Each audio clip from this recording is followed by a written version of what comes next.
Hello students and welcome back to our channel Siraj Sheikh. आज interest and annuity का lecture number 4 है जिसपे हम कवर करेंगे कुछ नए पॉइंट। तो स्टार्ट करेंगे आज का क्लास।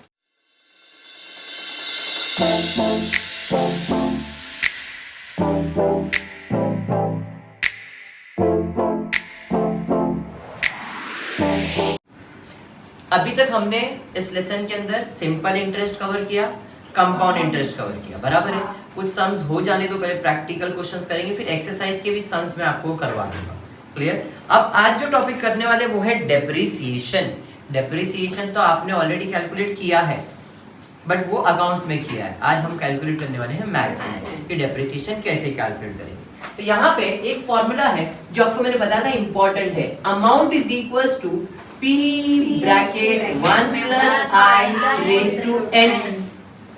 यहाँ पे एक्यूमुलेटेड वैल्यू मिलता था। फॉर एग्जाम्पल मैंने अगर 1 लाख रुपया इन्वेस्ट किया है तो 10% ब्याज है, तो हमको अगर इधर फाइंड करना है 10% के हिसाब से एक साल में कितना होगा, तो बोलेंगे सर 1,10,000 हो जाएगा, फिर 1,21,000 या 22,000 जो भी अमाउंट बढ़ते जाएगा। हाँ या नहीं, वहां पे अमाउंट बढ़ते जा रहा था क्योंकि ब्याज मिलने वाला था। तो डेप्रिसिएशन क्या हो जाएगा, माइनस हो जाएगा। तो depreciated value DV is equal to, formula वही रहेगा। ये किस चीज का फॉर्मूला है, अमाउंट का, जो हमने पिछले लेक्चर में किया था। Now depreciated value is equal to P bracket 1 minus I raise to n। Formula क्या है, समझ में आ गया। इंटरेस्ट मिलेगा इसलिए वो ऐड होता है। यहाँ पे इंटरेस्ट नहीं, यहाँ पे वैल्यू कम होने वाला है। इंटरेस्ट नहीं है, वो वैल्यू कितना कम करना है, आए वो हम क्या करेंगे, माइनस करेंगे। जितने साल के लिए बोला उतने साल के लिए, तो हमें डेप्रिशिएटेड वैल्यू मिलेगा। डेप्रिशिएटेड वैल्यू मतलब उसका WDV मिलेगा।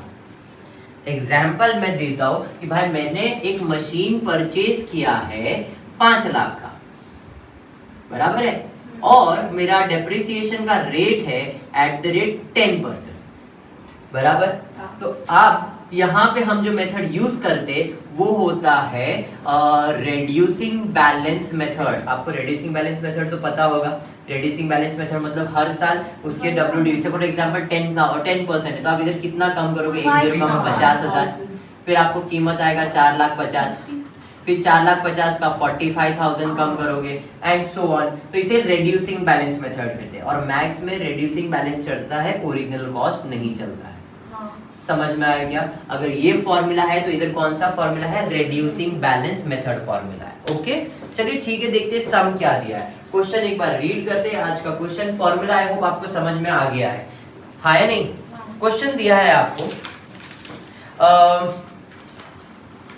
Maruti Alto was brought for rupees 2,20,000. Find its resale price after 3 years by considering 12% depreciation per annum. तो इस क्वेश्चन का मतलब क्या है कि एक बंदा है, उसने कार परचेज किया है 2,20,000। कितने साल यूज करने वाला है, 3 साल यूज करने वाला। तो 3 साल के बाद उसका कीमत कितना होगा ये फाइंड करना है। तो मुझे फाइंड क्या करना है, मुझे डेप्रिशिएटेड वैल्यू फाइंड करना है या नहीं। चलिए, और ओरिजिनल प्राइस यानी कि प्रिंसिपल कितना है इसका, 2,20,000। कितने में परचेज किया था, 2,20,000। हमें कितने साल के बाद का वैल्यू चाहिए, 3 साल के बाद का। कितना परसेंट डेप्रिसिएशन, 12% पर एनम है। तो I इज इक्वल्स टू 0.12 कर सकता हूं मैं। I मतलब R/100 ना। मुझे फाइंड करना है 3 साल के बाद का वैल्यू, मतलब डेप्रिसिएशन वैल्यू फाइंड करना है। क्लियर है, फॉर्मूला अप्लाई करो। Depreciated value is equals to P bracket 1 minus I raise to n, बराबर है।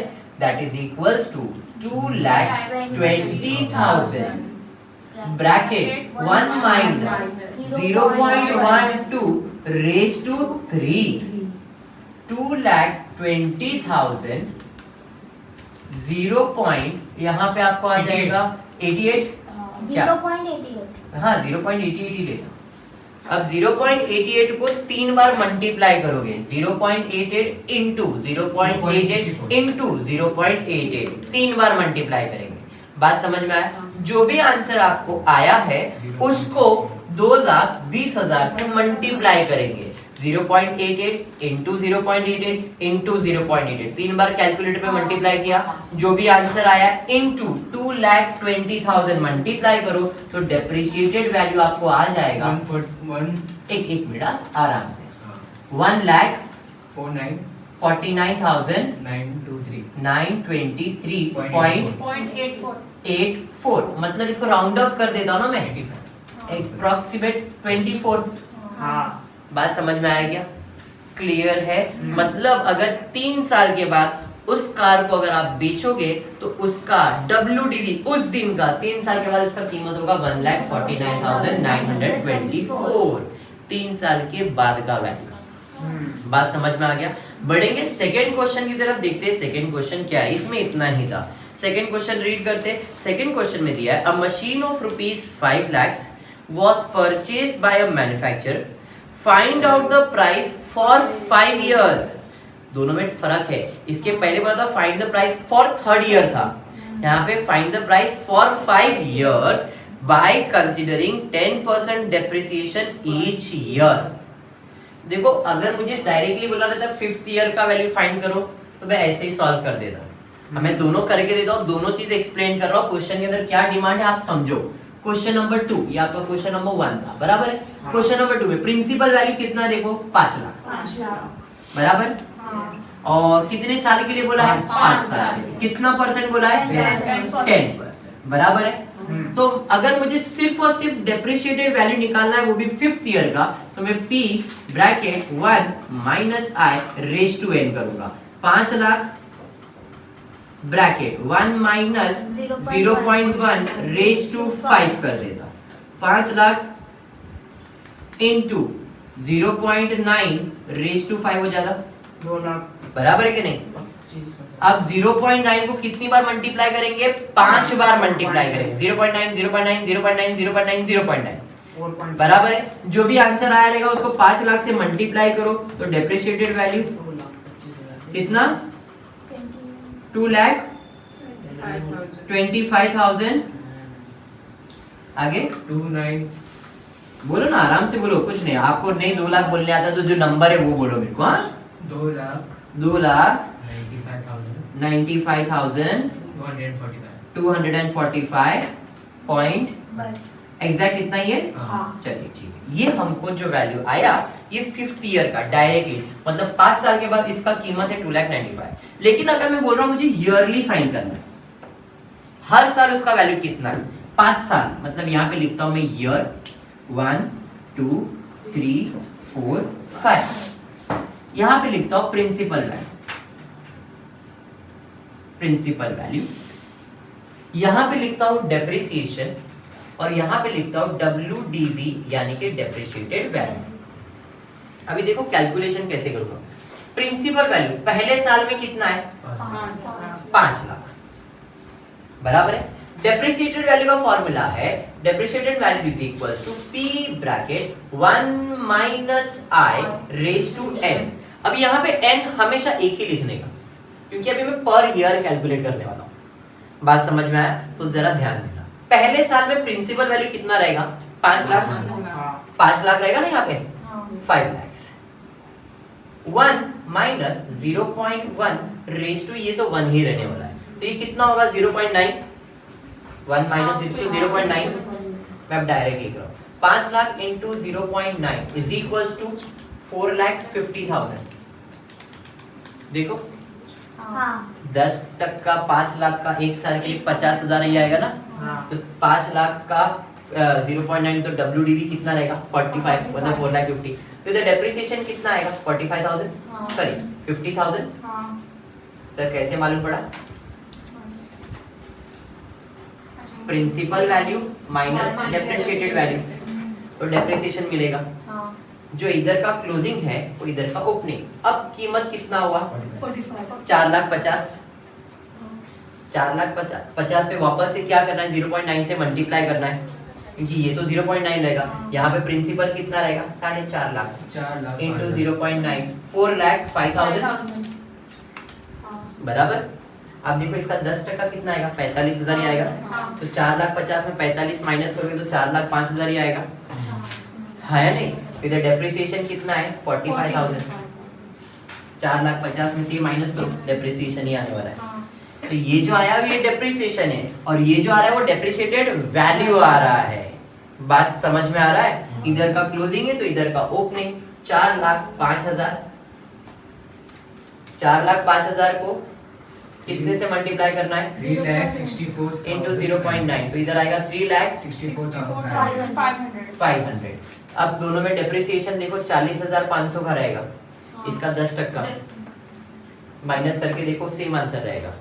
बात समझा? इधर का क्लोजिंग इधर का ओपनिंग 3,64,500, 3,64,500 इंटू 0.9 तो 3,28,050 बराबर है। डेप्रिसिएशन कितना रहेगा इधर 3645, एक जीरो कम ना, 10% है हिसाब, इसके लिए डायरेक्टली लिख पा रहा हूँ मैं, नहीं तो इसमें से इसको माइनस करना तो आंसर मिल जाएगा। ठीक है, इधर का क्लोजिंग तो इधर का ओपनिंग 3,28,050, इधर आएगा 3,28,050 इंटू 0.9 2,95,245 आया 50 ईयर का वैल्यू। बात समझ में आया? माइनस करेंगे कितना है इधर 3,28,005, समझ में आया?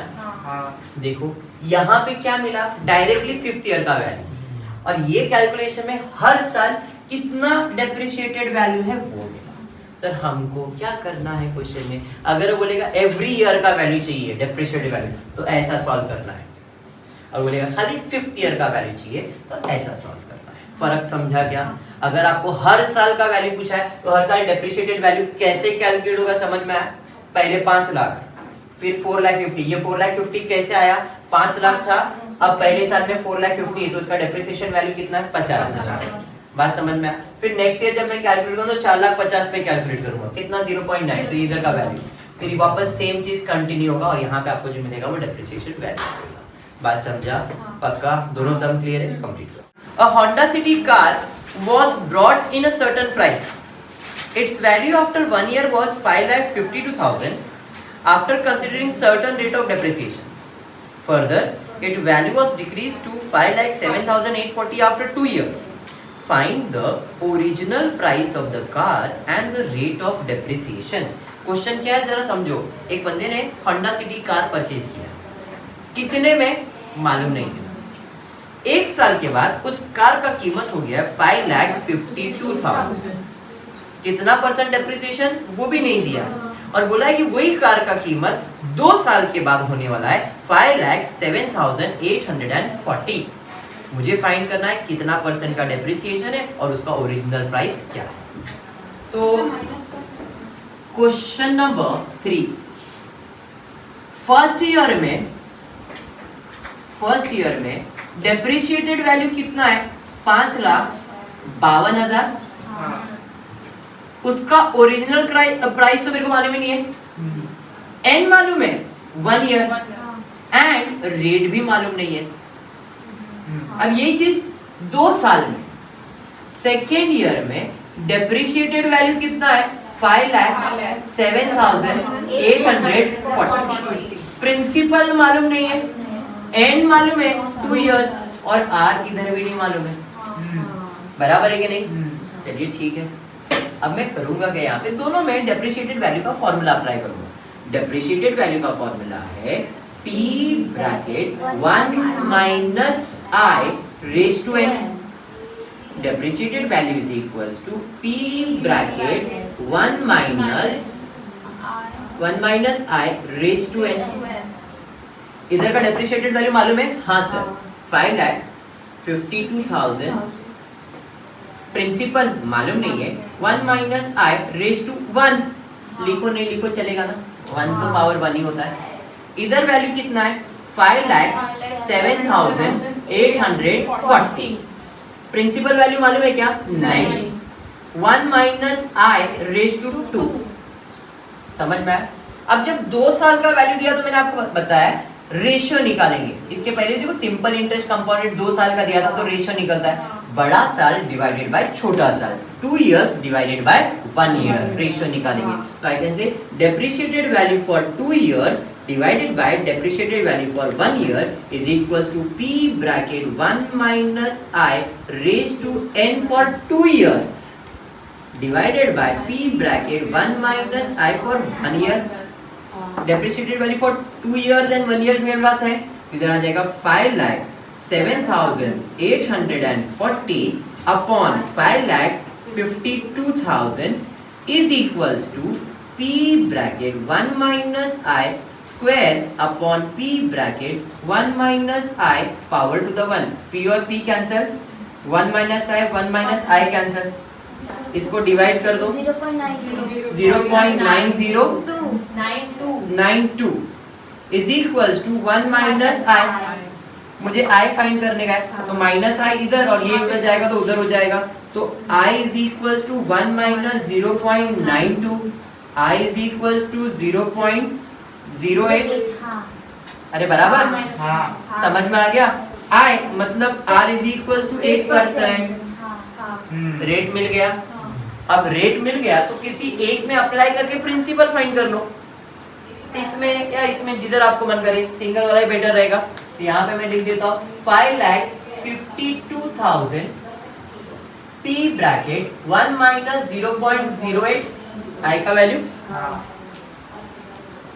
5,52,000 is equals to p bracket 0.92 multiply इधर आएगा तो डिवाइड हो जाएगा, 5,52,000 divided by 0.92 is equals to p, therefore p is equals to, divide करके बता दो कितना है प्रिंसिपल अमाउंट? 6 लाख 6 lakhs नहीं 7 लाख पक्का? फाइनल कर दो, 6 लाख 7 लाख क्या है? 60 लाख बोल रहे हैं। 6 lakhs 60 अरे 5 लाख का तो वैल्यू है। 5 लाख का कीमत है, 8% है, तो 5 lakhs का 8% मतलब आ जाएगा 6 लाख की होएगा। नहीं भटको मत, होता है भाई, इंसान है वो, आर्यन है वो, आर्यन का ऐसा होते रहता है। क्लियर है यहाँ तक? तो ये आपका प्रिंसिपल अमाउंट आ गया 6 लाख रुपए। 6 लाख के ऊपर 8% कैलकुलेट करोगे तो 8% यहाँ पे 10% और 1%, 6 8 जा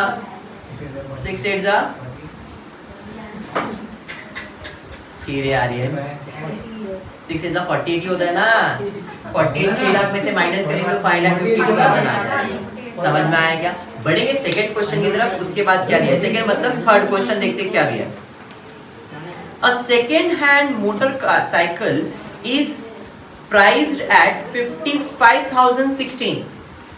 After 2 years, with 8% depreciation per annum, find its original cost. देखो क्वेश्चन क्या दिया है, एक सेकेंड हैंड बाइक है जिसका कीमत 2 साल के बाद कितना होने वाला है, 55,016, तो उसका आज प्रेजेंट वैल्यू कितना है वो फाइंड करो। क्वेश्चन नंबर 4 बराबर है। तो यहाँ पे डेप्रिशिएटेड वैल्यू दिया है, कितना दिया है, 55,016। ये डेप्रिशिएटेड वैल्यू कितने साल के बाद का है, 2 साल बराबर है। n का वैल्यू 2, r कितना परसेंट बोला है, 8%, मतलब i का वैल्यू आएगा 0.08। समझ में? मुझे फाइंड करना है principal. Depreciated value is equals to p bracket 1 minus I raised to n, 55,016 principal पता नहीं, 1 minus 0.08 raised to 2 which is p bracket 0.92 the square हो जाएगा। अरे बराबर है, that is equals to p bracket 0.92 को स्क्वायर करना है, 2 बार मल्टीप्लाई करना है, तो आंसर आएगा 0.92 into 0.92, 2 बार मल्टीप्लाई करना है, 0.8464। क्लियर है? इक्वल्स टू 55,016 मल्टीप्लाई इधर आएगा तो डिवाइड हो जाएगा, 55,016 divided by 0.8464 equals to p, therefore p is equals to 65,000। मतलब प्रिंसिपल वैल्यू 65,000 है। 65,000 पे आपने कितना परसेंट चार्ज किया, 8%, 2 साल के लिए, तो आपको ये वैल्यू आया है। समझ में आया? तो ये हम कंप्लीट कर रहे हैं डेप्रिसिएशन।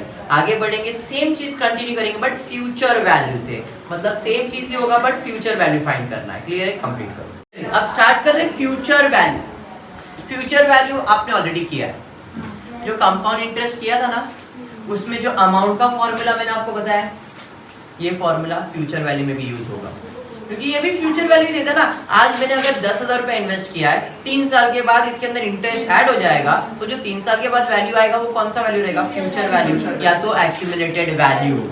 फ्यूचर वैल्यू या तो एक्यूमुलेटेड, मतलब जो कंपाउंड इंटरेस्ट के अंदर आप अमाउंट का फॉर्मूला यूज करते थे, वो अमाउंट का मतलब ही है फ्यूचर वैल्यू। इन शॉर्ट हम यही फॉर्मूला फिर से यूज करने वाले हैं फ्यूचर वैल्यू के लिए। समझ में आया? खाली अमाउंट के जगह पे FV लिखने वाले फ्यूचर वैल्यू। समझा? मैंने आपको इसके पहले बताया है लेक्चर के अंदर, यही फॉर्मूला मैक्सिमम चीजों में यूज होने वाला है। ओके, क्वेश्चन देखते हैं क्या दिया है। क्वेश्चन आपको, find the future value of ₹30,000 kept in the fixed deposit account after 6 years at 8% per annum compound interest per annum। मतलब क्वेश्चन नंबर 4 ये, सॉरी 5, प्रिंसिपल वैल्यू कितना है? 30,000। कितने साल के लिए जमा कर रहे हो? 6 साल के लिए। कितना परसेंट? 8%, यानी कि 0.08 ये आई का वैल्यू हो गया। मुझे फ्यूचर वैल्यू फाइंड करना है। फ्यूचर वैल्यू मतलब अमाउंट, तो मैं लिखूंगा future value is equal to P bracket 1 plus I raise to n। Principal है 30,000, bracket 1 plus 0.08 raise to 6। Calculator में मैंने आपको बताया रेज टू 6 कैसे सॉल्व होगा। 1.08 रेज टू 6 कैसे सॉल्व करना है? 1.08 इंटू 1.08 इक्वल्स टू का बटन, तो ये 2 बार हो गया, फिर वापस इक्वल्स टू 3 बार, 4 बार, 5 बार, 6 बार। देखना उधर नंबर 7 दिखेगा, बराबर है। जो भी आंसर आया है उसको 30,000 से अब मल्टीप्लाई कर दो, तो future value is equals to 1. कितना? 1.5 बेटा नहीं, अभी जो आंसर है मल्टीप्लाई बाय 30,000 को, 37,606 पॉइंट बस हाँ 23 है। 23 है।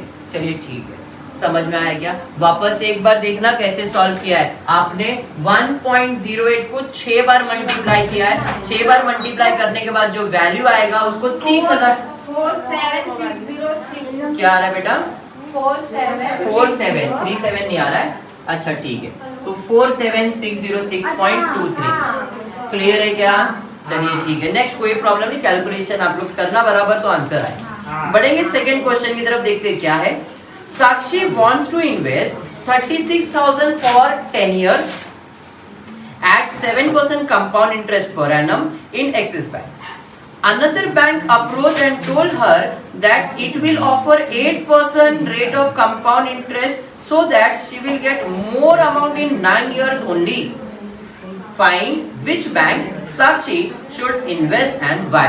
मतलब क्या है, जरा ध्यान देना, इधर ध्यान देना रहा। अभी एक बंदी है, उसको कुछ पैसा इन्वेस्ट करने का, कितना पैसा इन्वेस्ट करने का है? 36,000। वो एक बैंक पे पास जाती है, बोलती है भाई 36,000 10 साल के लिए मुझे जमा करने का, कितना इंटरेस्ट दोगे? बोले 7%। तो दूसरा बैंक उसके पास आया, बोला क्यों मैडम इतना आप इन्वेस्ट करो, मेरे पास इन्वेस्ट करो, 8% ब्याज मैं आपको दूंगा और आपको 9 साल ही इन्वेस्ट करना पड़ेगा। ये इधर कितने इन्वेस्ट करने वाली थी? 10 साल। कितना परसेंट? 7%। बट अभी दूसरे ने क्या बोला, भाई आप 9 महीने के 9 साल के लिए इन्वेस्ट करो और हम आपको 8% देने वाले। अब मुझे एडवाइस करना है कि उसको कौन से बैंक में इन्वेस्ट करना चाहिए, ए बैंक या बी बैंक। तो यहाँ पे हम आ जाते हैं क्वेश्चन नंबर 6 की तरफ। पहला मैं लेता हूँ बैंक ए। बैंक ए प्रिंसिपल अमाउंट कितना रहेगा? 36,000। इधर कितने साल के लिए इसको जमा करना है? 10 साल। कितना परसेंट? 7%, मतलब 0.07। यहाँ पे मुझे इसका फ्यूचर वैल्यू फाइंड करना है। बात समझा? अब सिमिलरली बैंक नंबर 2 यानी कि बैंक बी ले लो, इधर भी प्रिंसिपल अमाउंट सेम रहेगा 36,000, बट यहाँ पे एन कितना है? 9 इयर्स। कितना परसेंट मिलने वाला है? 8%, मतलब 0.08। इधर भी मुझे फाइंड करना है फ्यूचर वैल्यू, फिर सजेशन देना है कि कौन से बैंक में इसे इन्वेस्ट करना है। यहाँ पे लिखता हूँ फ्यूचर वैल्यू का formula. Future value is equals to, क्या है फ्यूचर वैल्यू का formula? P bracket 1 plus I raise to n, बराबर है क्या नहीं? हाँ। तो प्रिंसिपल इधर कितना है? 36,000 bracket 1 plus 0.07 raise to 10 times, है या नहीं? Which is equals to 36,000 bracket 1.07 raise to 10। तो कैसे कैलकुलेट करोगे? 1.07 इंटू 1.07 इक्वल्स टू, दो बार हो गया, फिर equals to equals to equals to equals to equals to ऐसे प्रेस करना है। कितनी बार प्रेस करना है? टोटल आपको वहां पे 10 आना चाहिए, 10 11 आना चाहिए। जो भी 11 का आंसर आएगा उसको 36 से मल्टीप्लाई करो तो आपको फेस वैल्यू मिल जाएगा। कितना आ रहा है फेस वैल्यू? 7081 7.445। क्लियर है? तो यहाँ पे अप्रोक्सीमेट इसके लिख लेता हूँ मैं, इसका वैल्यू है 70,818 अप्रोक्स। चलेगा? हाँ। अब इधर इन्वेस्ट करते हैं, इधर आ जाता हूँ, इधर सेम चीज करना है। Future value is equal to 36,000, formula लिखा नहीं मैंने, 1 plus 0.08 raise to 9, 36,000 into 1.08 raised to 9, that is equals to, यहाँ पे फ्यूचर वैल्यू 71,964.17। ठीक है, अप्रोक्सीमेट इधर मैं लिख सकता हूँ 71,964। अब मुझे सजेस्ट करो कि भाई अगर ये 10 साल के लिए इन्वेस्ट करते 70,000 मिलेगा, 9 साल के लिए इन्वेस्ट करें 71,000, तो यही बेटर है। हाँ। उसको कौन से बैंक में इन्वेस्ट करना चाहिए? बैंक बी में। हाँ। क्यों? क्योंकि इधर ज्यादा इंटरेस्ट मिलने वाला है, ज्यादा फ्यूचर वैल्यू मिलने वाला है। यहाँ पे इंटरेस्ट नहीं लिखेंगे, मैक्सिमम फ्यूचर वैल्यू मिलने वाला है विद इन लेस इयर्स। बात समझ में आया? तो जो भी साक्षी है उसको इन्वेस्ट करना चाहिए सेकंड बैंक में, because second bank is giving rate of interest more, future value is more compare to the first bank. Clear? Start करते हैं, क्वेश्चन देखते क्या दिया है। Sumit invested 80,000 in FD for 2 years at certain rate of compound interest per annum in bank. After 2 years, he got 96,800 as accumulated amount. Calculate rate of interest. अच्छा, सुमित ने कितना पैसा इन्वेस्ट किया है? तो मतलब ये मेरा प्रिंसिपल अमाउंट है 80,000। क्या बात है? कितने साल के लिए? 2 साल। कितना परसेंट? सर वही तो नहीं मालूम है, लेकिन इसका फ्यूचर वैल्यू मालूम है। कितना? 96,800। मुझे क्या फाइंड करना है? Rate of interest. ज्यादा दिल पे लेंगे नहीं। Future value is equals to P bracket 1 plus I raise to n। Future value 96,800, principal value 80,000 bracket 1 plus I मालूम नहीं रेज टू 2, मल्टीप्लाई इधर आएगा तो डिवाइड हो जाएगा। 96,800 divided by 80,000 is equals to 1 plus I the square. Divide करो 1.21 1 plus I the square, square इधर आएगा तो रूट हो जाएगा। Root of 1.21 is equals to 1 plus I। अब कैलकुलेटर में रूट का बटन तो है, तो ये आएगा 1.1 is equals to 1 plus I। I find करना है, 1 को इधर लेके आएंगे, 1.1 माइनस 1 इक्वल्स टू I 0.1, मतलब कितना परसेंट हो गया? सब में यही पूछा था, समझ में आया क्या? बढ़ेंगे नेक्स्ट क्वेश्चन की तरफ, देखते हैं नेक्स्ट क्वेश्चन क्या दिया है।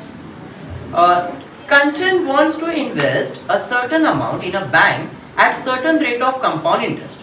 Bank promised to pay her 73,205 if she invests it for 4 years and 88,578.05 if she invests for 6 years. Find the principal amount she wants to invest and rate of का ये सम भी अभी हमने किया था।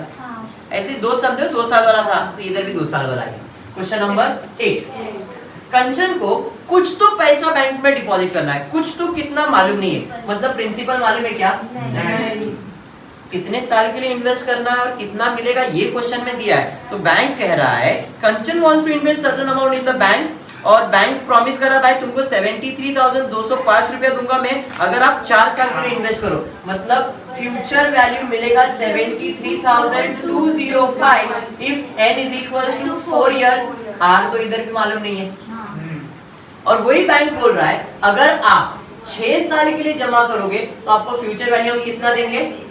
देखो क्वेश्चन में दिया है, कितना बोला 88,578.0। ये कितने साल के लिए? 6 साल। दोनों में प्रिंसिपल सेम है, दोनों में प्रिंसिपल सेम है, दिया नहीं वही तो फाइंड करना है। तो फ्यूचर वैल्यू फॉर 4 इयर्स का फॉर्मूला क्या आएगा?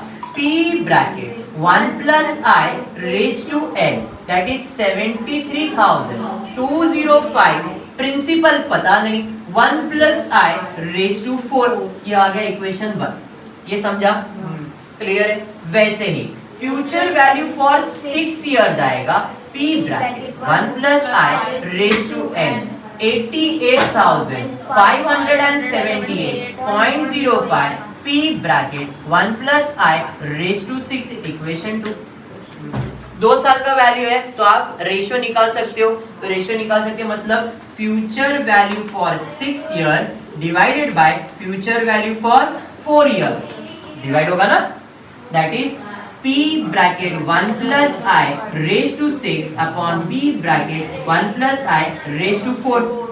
फ्यूचर वैल्यू 6 ईयर का पता है, फ्यूचर वैल्यू 4 ईयर का भी पता है, तो यहाँ पे आपको आ जाएगा 88,578.05 डिवाइडेड बाय 73,205 इक्वल्स टू, ये जैसा है वैसे ही रहेगा रेज टू 6, ये जैसा है वैसे ही रहेगा raise to 4।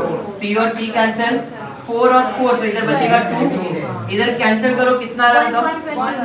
1.21, 1 plus I raised to 2, 2 इधर आएगा तो रूट हो जाएगा, root of 1.21 1 plus I, therefore I is equals to 0.1।